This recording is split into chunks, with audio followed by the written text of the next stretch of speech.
Segundas Crônicas, capítulo 5, o verso 11 ao verso de número 14. E sucedeu que, saindo os sacerdotes do santuário, e aí coloca assim uma observação, porque abre-se um parente, porque todos os sacerdotes que se acharam, se santificaram, sem guardarem as suas turmas. E aí fechamos aí o parênteses. E quando os levitas cantores, todos eles, isto é, Asaf, Emar, Jeduto, seus filhos e seus irmãos, vestidos de linho fino, com símbolos e com aludes e com harpas, estavam em pé para o oriente do altar. E com eles até 120 sacerdotes que tocavam as trombetas. E quando eles uniformemente tocavam as trombetas e cantavam para fazer e ouvir uma só voz, bendizendo e louvando ao Senhor. E quando levantaram eles a voz com trombetas e símbolos e outros instrumentos músicos, para bendizerem ao Senhor, porque o Senhor, porque era bom, porque a sua benignidade durava para sempre. Então a casa se encheu de uma nuvem, a saber, a casa do Senhor. E não podia o sacerdote ter-se em pé para ministrar por causa da nuvem, porque a glória do Senhor encheu a casa de Deus. Capítulo 6, versículo 1. Então disse Salomão: o Senhor tem dito que habitaria nas trevas, e eu te tenho edificado uma casa para a morada, e um lugar para a eterna habitação. Então o rei virou o rosto e abençoou a toda a congregação de Israel, e toda a congregação de Israel estava em pé. Capítulo 7, verso 1. E acabando Salomão de orar, desceu fogo do céu e consumiu o holocausto e os sacrifícios, e a glória do Senhor encheu a casa.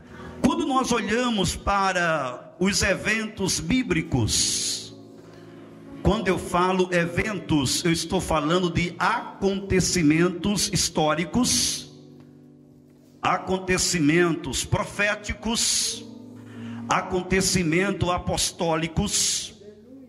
E quando nós olhamos para os eventos bíblicos, desde o Antigo Testamento, quanto também ao Novo Testamento, Deus, ele sempre tratou como resposta e aprovação e manifestação com sinais de fogo. A Bíblia, ela nos traz com bastante propriedade, pastores que aqui estão, que o fogo é um dos sinais da aprovação de Deus. Além de o fogo ser alguns sinais da manifestação da aprovação de Deus, o fogo também, ele é conhecido com alguns significados espirituais. Como por exemplo, o fogo trata-se da presença manifesta. O fogo, ele também trata-se da purificação. O fogo também no no sentido espiritual, ele trata da iluminação e a revelação de Deus. Espiritualmente também o fogo, a luz da Bíblia, ele trata-se do poder da santificação na vida do homem. E como eu já disse no começo, o fogo também trata-se da presença. O cronista, no seu livro de 2 Crônicas, no capítulo em que ora acabamos de ler, nós acabamos de ler com os irmãos alguns versos que me chamam a atenção. Mas eu preciso, antes de adentrar a esses versos que acabei de ler, eu preciso contar para vocês um pouquinho com respeito à presença de Deus. Observamos que Deus falou com Moisés para que Moisés pudesse construir a arca. E a arca, ela tinha uma grande representação, nada mais do que a presença de Deus.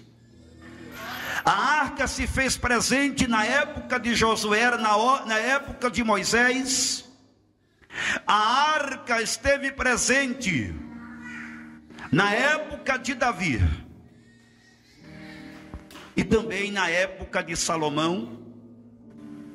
E decorrendo de tudo isso que eu falei para vocês, a Bíblia Sagrada diz que quando a arca de Deus ela foi capturada pelos filisteus, a Bíblia diz que a arca de Deus ela vai para a casa de Dagom. E ela fica ali por algum tempo. Mas quando nós olhamos o texto sagrado, a Bíblia diz que Davi, ele havia preparado uma tenda especial para colocar a arca, a presença de Deus, na cidade de Jerusalém, a cidade de Davi. Davi prepara uma tenda especial. E a Bíblia diz que ele traz a arca da casa de Abinadab, ele traz a arca de Abidedom e ele coloca sobre esta tenda na cidade de Jerusalém, na sua própria cidade, ou seja, ele guarda a arca. Chegou um certo ponto que Davi, ele pensa consigo mesmo: preciso construir um templo em Jerusalém. E esse templo que eu quero construir em Jerusalém é o templo aonde a arca será trazida e será colocada no templo, aonde as nações virão de todas as terras e cidades adjacentes e adorarão ao Senhor, prestarão ao Senhor o seu culto e queimará perante o altar o seu sacrifício. A Bíblia diz que Deus revelou a Davi todas as arquiteturas do templo. Deus deu a Davi recursos. Deus deu a Davi, aleluia, homens de capacidades. Deus deu a Davi, queridos e amados irmãos, todos os recursos necessários para construir o templo de Jerusalém. Porém, Deus disse: você não o construirá. O seu filho fará isso. A saber, Salomão fará. E quando nós lemos o capítulo 3 do livro de 2 Crônicas, e quando nós lemos o capítulo 4 do livro de 2 Crônicas, nós podemos entender todo o planejamento arquitetônico, todo o planejamento profissional, nós podemos entender todas as medidas que Deus havia dado, a maneira que o templo seria construído. Aleluia, o majestoso templo, conhecido como o templo de Salomão. Então no capítulo 3, no capítulo 4, nós observamos toda a estrutura para essa construção. A palavra de Deus diz que aproximadamente 7 anos e alguma coisa, esse templo é construído conforme Deus havia ordenado, conforme Deus havia revelado. O templo de verdade majestoso, o templo de verdade possuía ouro, o templo de verdade, aleluia, possuía um lugar chamado, aleluia, lugar santo dos santos, ou do santíssimo. O templo realmente era um templo belo, mas eu quero te dizer que sem a presença de Deus não teria valia alguma. A estética do templo não, aleluia, teria valor se a presença de Deus não fosse de fato naquele lugar.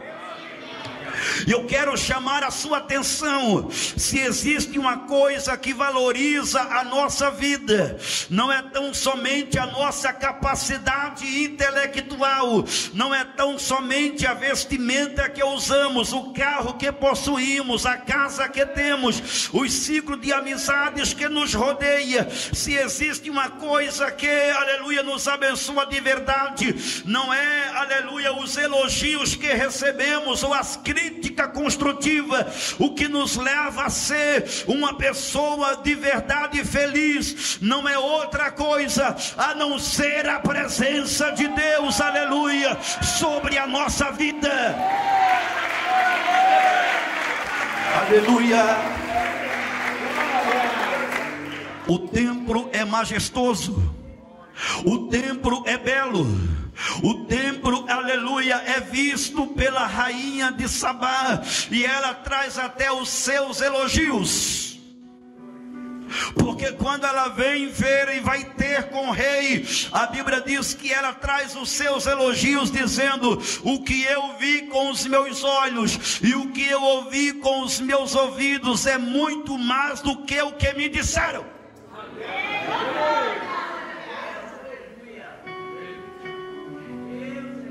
É muito mais do que o que me disseram. Mas faltava uma coisa: a resposta da aprovação de Deus. A Bíblia Sagrada diz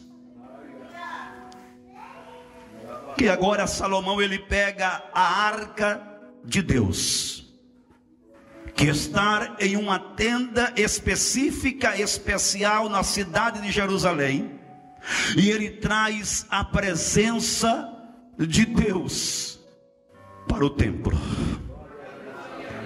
Aquela arca ele coloca no lugar dos santos dos santos. E eu não vou aqui especificar o que a arca possuía, quantos querubins tinha, maneira, as posições, porque eu sei que vai tomar muito tempo. Vou ser mais objetivo: a presença de Deus está na casa.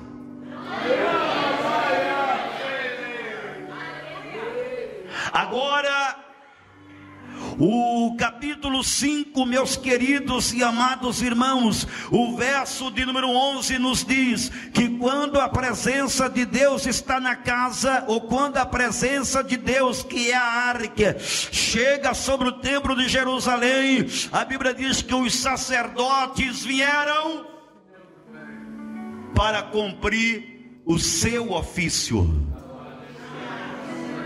Aquele dia era um dia solene, era um dia memorial, era um dia de adoração. Aleluia.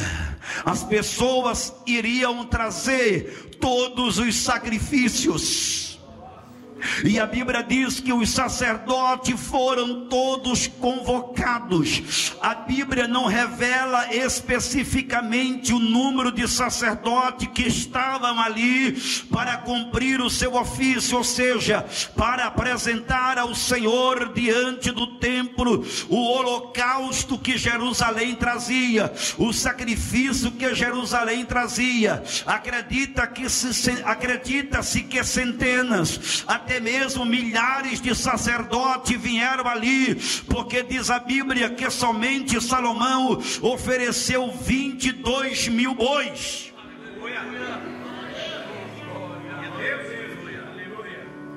Para o sacrifício, sem falar com as ovelhas.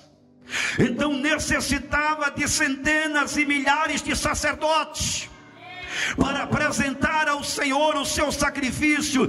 E por isso que quando eu leio o verso de número 11, abre-se um parente dizendo que todos vieram, que todos compareceram, sem faltar nenhuma das suas turmas.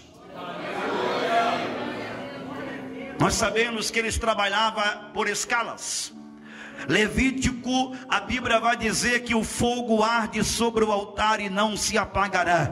Mas para que o fogo permanecesse aceso, era preciso o ofício do sacerdote: colocar a lenha e tirar a cinza e colocar a lenha. Então o altar era aceso 24 horas. Então existia a escala de sacerdote. Neste dia, todos aqueles que estavam nas escalas, aleluia, não trabalharam por escala, eles se uniram, eles unificaram no mesmo horário, numa só fé, numa só força, numa só comunhão. E o que é que eu aprendo aqui? A Bíblia diz no Salmo 133, a comunhão faz com que o óleo desça sobre a cabeça, sobre a barba, e o Senhor ali ordena a bênção desde agora e para sempre. Eles estão unidos, porque eles entendem que este momento era um momento oportuno, era um momento de unir forças, era um momento de unir ideias, era um momento de unir objetivos, era um momento de unir a adoração. Deus está nos chamando para a responsabilidade da adoração. Deus está nos chamando para a responsabilidade da união. Deus está nos chamando para a responsabilidade solene do culto de adoração, unicamente e exclusivamente a Ele.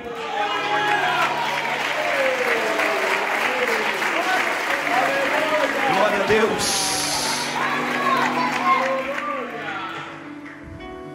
Não bastasse apenas os sacerdotes, os levitas também foram convocados, trouxeram seus instrumentos, e diz a Bíblia, queridos e amados irmãos, que traziam-se os sacrifícios, colocava-se perante o altar, trazia-se os sacrifícios, e diz a Bíblia que os sacerdotes faziam o seu trabalho, os levitas cooperavam com o seu trabalho, e a Bíblia vai dizer que eles cantavam um cântico, aleluia, e este cântico tinha a seguinte letra: porque Ele é bom e a sua benignidade, porque Ele é bom e a sua benignidade, porque Ele é bom e a sua benignidade.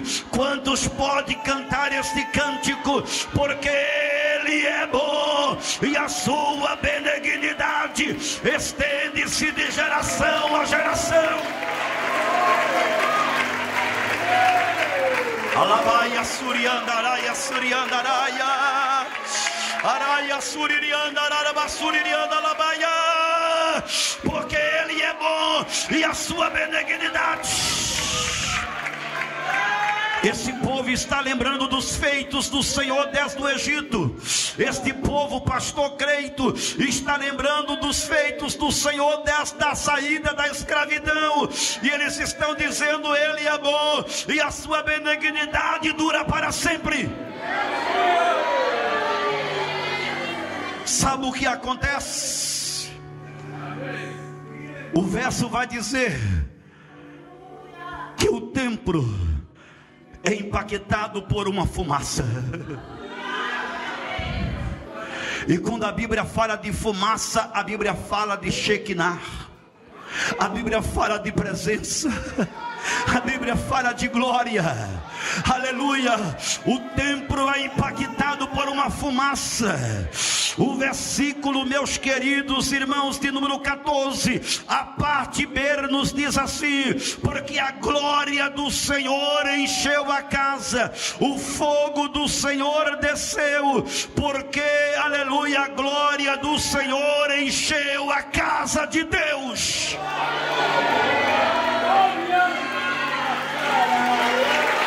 Aleluia. Oh, glória. Deus quer casa cheia.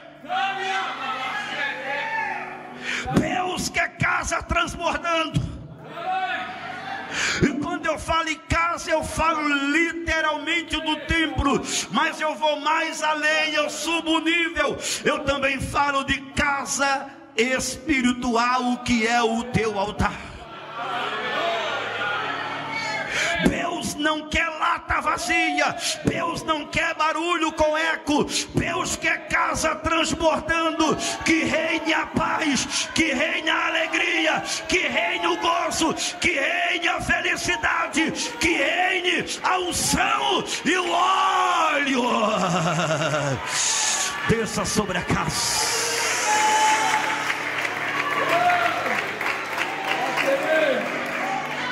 Sabe quem está do outro lado? Salomão. Ele vendo o fogo que caiu, a casa que encheu de fumaça, ele entende que Deus havia recebido o sacrifício e respondido com fogo. O versículo 6: então disse Salomão, aleluia Senhor, tem dito que habitaria nas trevas, aleluia, eu tenho edificado uma casa para morada, um lugar para a tua habitação. O que é que Salomão está dizendo aqui? Senhor, esta casa é majestosa, esse templo é majestoso, esta casa tem ouro, esta casa tem o de melhor, mas sem a tua habitação não tem sentido.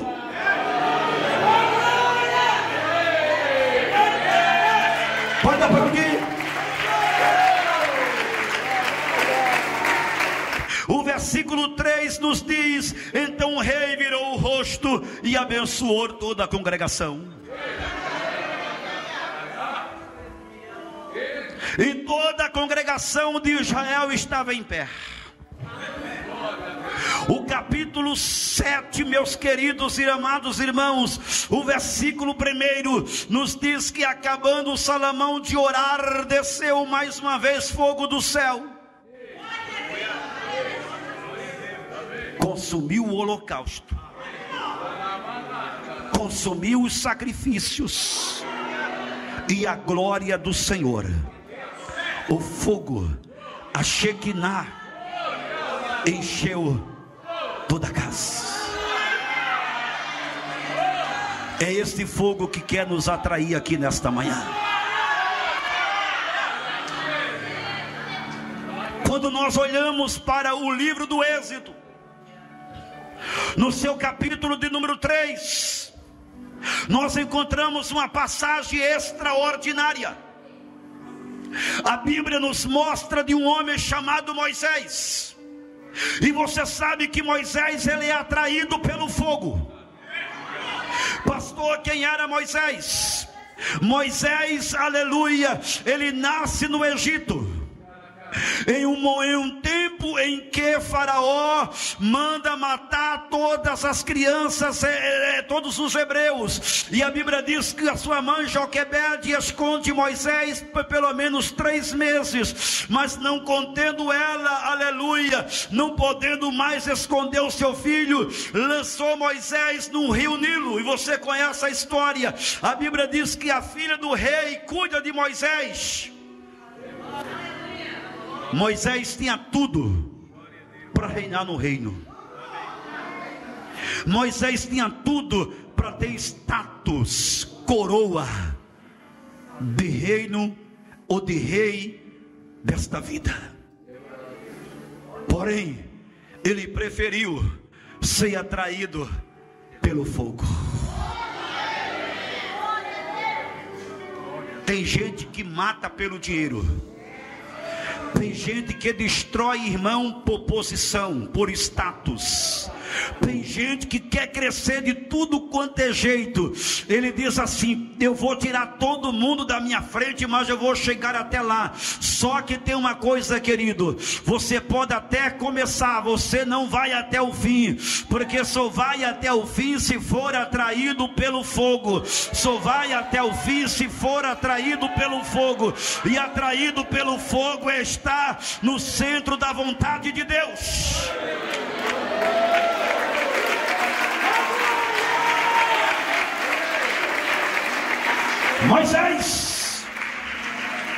Moisés, ele vai para Midian, casa com a filha de Jetro, começa a apacentar as ovelhas do seu pai, nas terras de Midian, no deserto.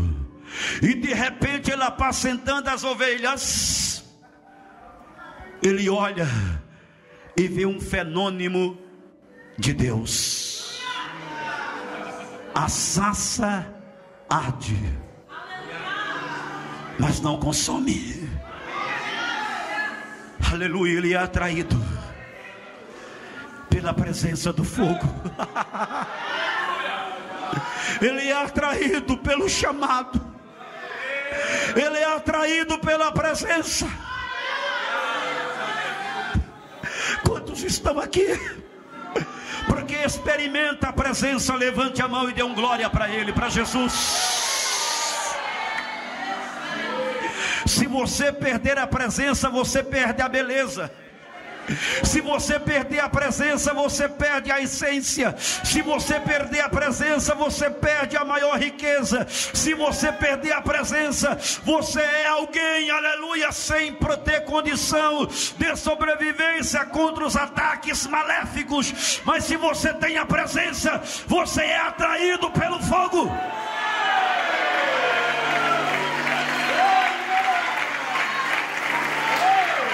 Oh glória!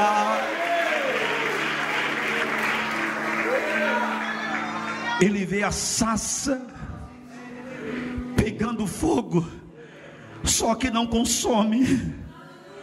Moisés vai, aleluia, Deus tira o véu e se apresenta a Moisés. Tire a sandália dos pés. Aleluia. Tire a sandália dos pés. As sandálias, existe algum significativo bíblico. Eu poderia citar muito significativo das sandálias daquela época. As sandálias era vista como um dos significados, aleluia, onde pisava e levava a poeira consigo. A sandália de Moisés representava os traumas que ele carregava debaixo dos pés. Ele havia passado por muitos lugares difíceis, inclusive havia matado um egípcio, porque ele não suportou aleluia, a perseguição contra o hebreu, e a Bíblia diz que o Senhor disse: tire a sandália, ou seja, o teu passado de trauma está sendo apagado, as poeiras dos pés estão sendo retiradas, você agora é atraído pela minha presença. Tem jovens que estão aqui ouvindo esta palavra, que Deus está dizendo: você não vai pecar, porque você já é atraído pela minha presença. A pornografia não terá diante dos teus olhos, não estarão diante dos teus olhos, os filmes pornô não estarão diante dos teus olhos, até mesmo os pecados de fornicação não farão parte da sua vida, porque, jovem, você é atraído pela minha presença. Pastores que estão aqui no altar, que já pensaram em desistir, obreiros e obreiras que estão aqui nesta manhã, que já pensaram em parar, aleluia, em algum momento da nossa vida nós pensamos, em algum momento da nossa vida nós não queremos, em algum momento da nossa vida nós achamos o fardo pesado, em algum momento da nossa vida nós olhamos para as pessoas e até entendemos que as pessoas não dão valor algum a nós, olhamos para as pessoas e não nos sentimos apoiados como necessitamos desse apoio. Mas eu quero te dizer, a presença de Deus te atraiu nesta manhã para você vir a este lugar, e o Senhor está dizendo: você não vai parar, pastor, você não vai parar, presbítero, você não vai parar, igreja, nós não iremos parar, porque somos atraídos pela presença.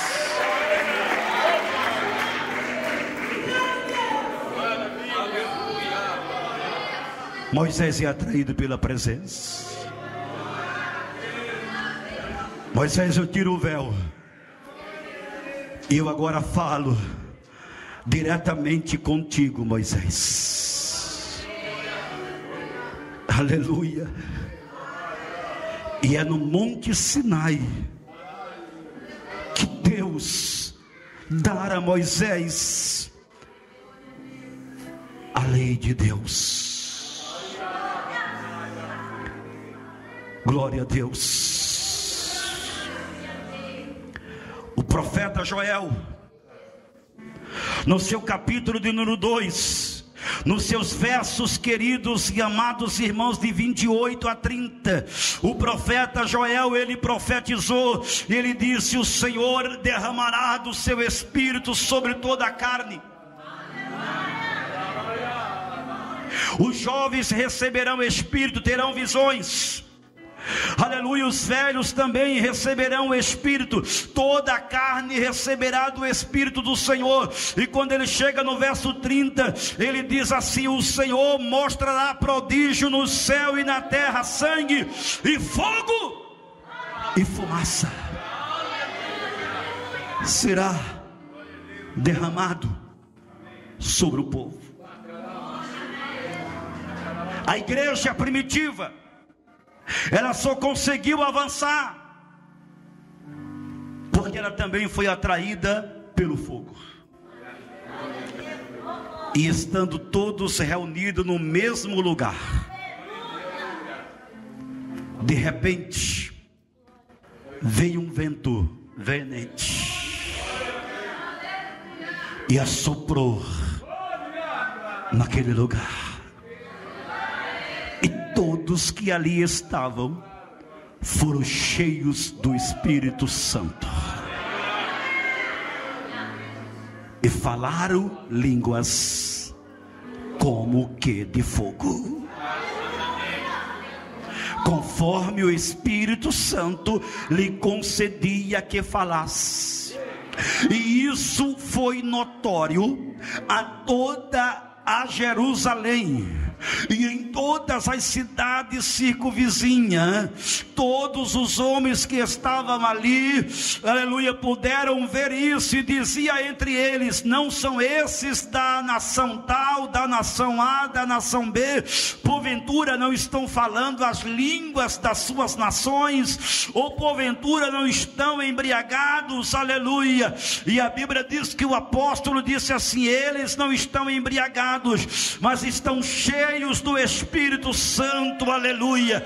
O Espírito Santo que desceu como fogo era o que estava encorajando a igreja para uma missão.